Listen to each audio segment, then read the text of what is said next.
Before we begin this show, Civil Defiance, we want to make something perfectly clear. The commentary and analysis regarding political manifestos, historical events, and current policy blueprints are based on verifiable public documents, academic historical analysis, and constitutionally protected political opinion and hyperbole of the host, Otto Bismarck. This episode is a socio-political and historical comparison of organizational strategies, propaganda techniques, and the psychological role of published manifestos. We are not drawing a moral, ethical, or legal equivalence between the specific heinous content of the historical document and the modern policy proposal. Any discussion of the sitting executive or political figures is focused on the archetype of power and the effects of policy, not the private conduct of any individual. The views expressed are solely the host's and do not reflect those of anyone else. We're Civil Defiance, and this is your show.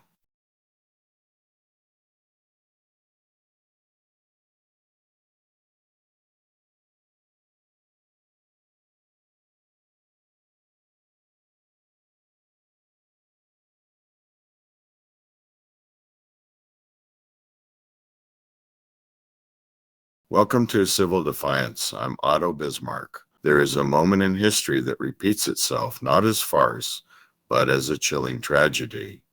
It is the moment when a radical political faction publishes its entire terrifying roadmap, its blueprint for dismantling democracy, in plain sight, and the populace, due to distraction, partisan loyalty, or intellectual laziness, simply ignores the warning. Today, we are undertaking a necessary, volatile, and deeply sensitive comparison, the parallel between the publication and reception of Mein Kampf in the 1920s and the publication and reception of Project 2025 in the 2020s.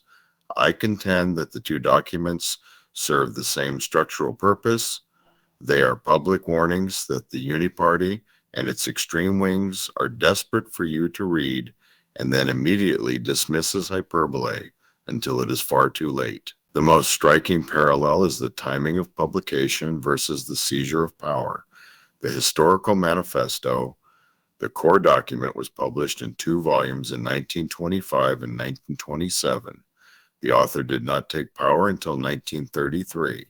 That is a gap of 6 to 8 years.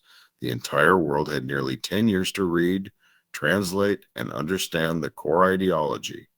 The explicit calls for the systematic elimination of political rivals, the aggressive expansion into neighboring territories, and the specific scapegoating of a racial minority as the source of all national failure. Yet, the consensus among elites in the late 1920s was dismissal.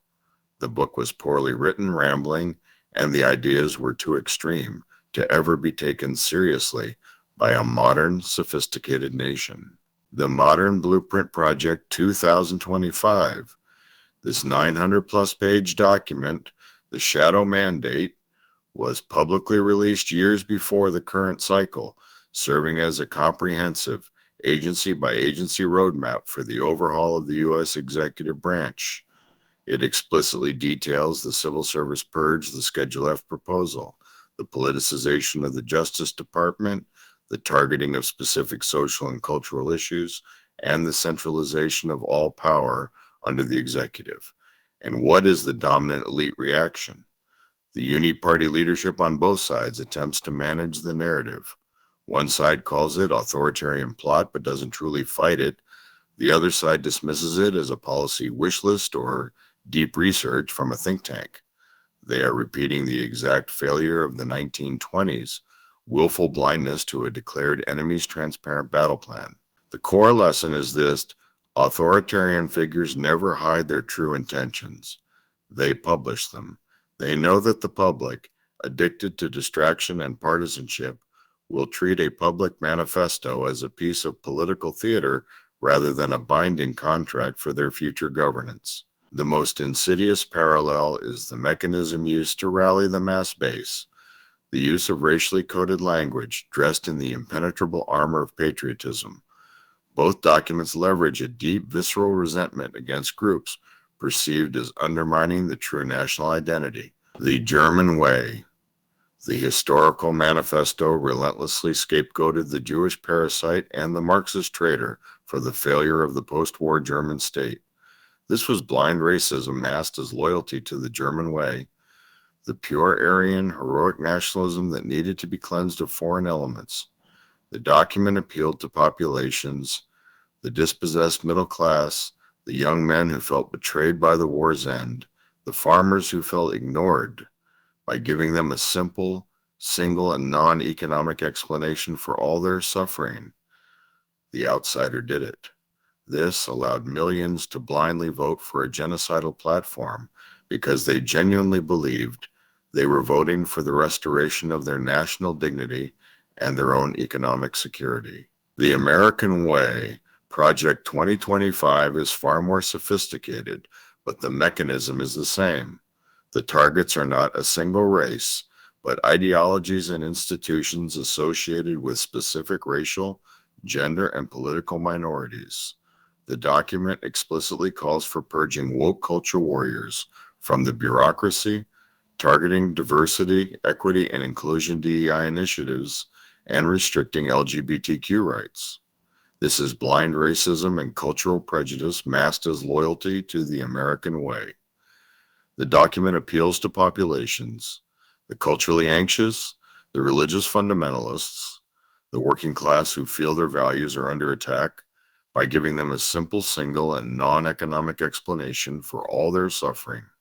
The liberal administrative elite did it.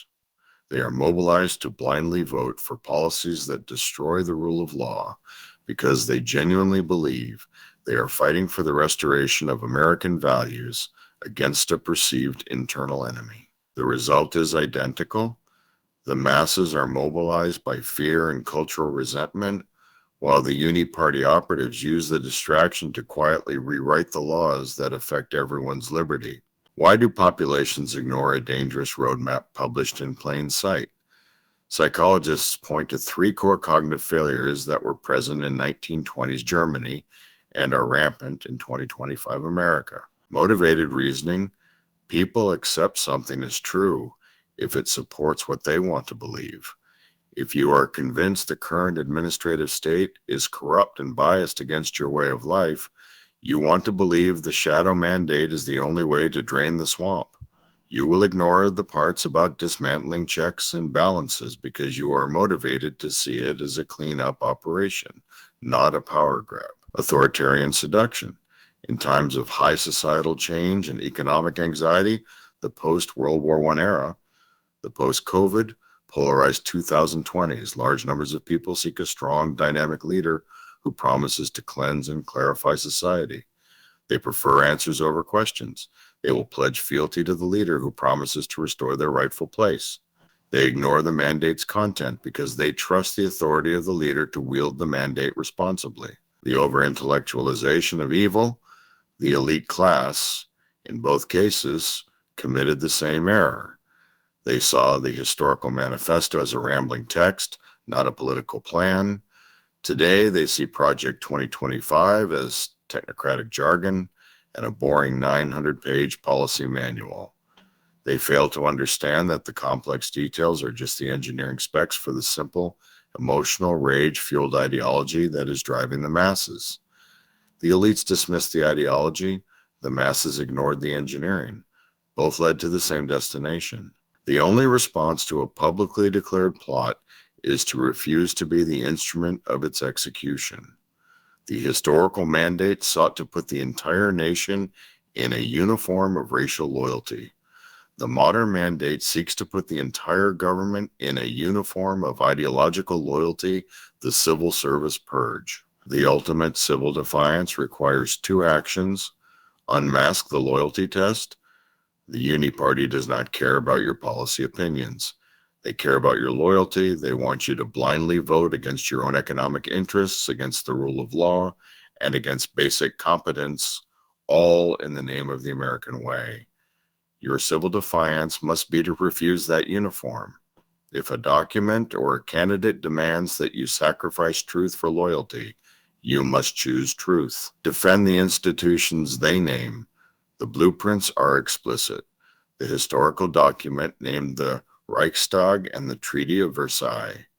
The modern document names the DOJ's independence, the FCC's nonpartisanship, and the civil service merit system.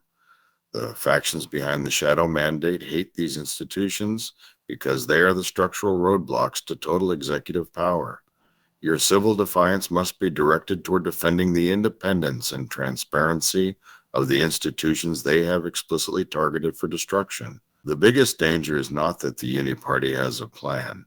The danger is that the people have the plan, and they are looking at it with willful blindness, convinced that this time their leaders will not actually follow the roadmap they published. History tells us they always follow the roadmap. The burden of defense is no longer on the generals. It is on the citizens who still refuse to believe the words written in front of them.